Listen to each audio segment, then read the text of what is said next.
See, all the universe is a field. Some people call it a morphic field.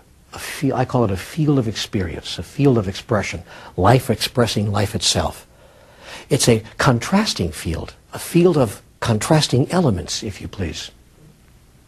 And it is only within this field of contrasting elements that any particular element can know and define itself as what it really is. That's true in the relative universe. Now, in what I've been told is called in our language the realm of the absolute, such a contrasting field is not necessary, nor is it for that matter even possible, because the realm of the absolute is by definition absolutely what it is. Do you understand? And there is nothing else. And we call that God. In my language and in my utterances and in my form of expression, we call that God. In the beginning, there was all that is. And all that is all there was. And there was nothing else. There was nothing else except all that is. And it was very good. But it's all that was. And there was nothing else. And yet it sought to know itself in its own experience. And so it looked outside of itself for something other than what it was, that it might know itself in its own experience. But it could find nothing outside of itself other than what it was, because there was nothing outside of itself, and there was nothing other than what it was, because it was all there is, and there was nothing else. How then to know itself in its utter magnificence?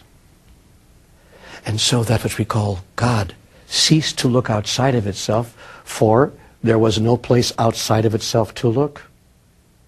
It therefore looked within, that it might know itself. Not, incidentally, such a bad idea, should you choose to know yourself. To look within, and not without.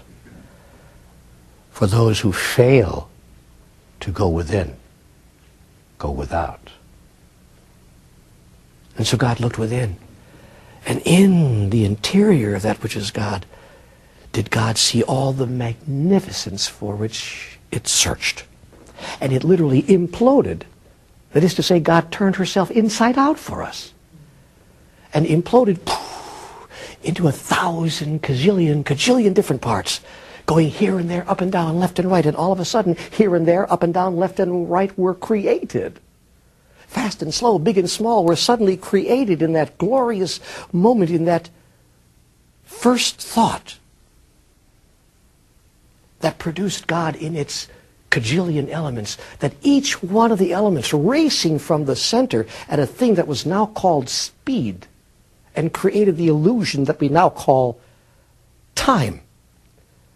Each of the elements could look back at all the rest of God and say, oh, my God,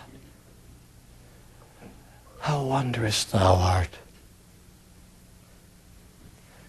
And who among us has not done exactly that on a starry night, or in a room full of people? Oh, my God, how wondrous thou art.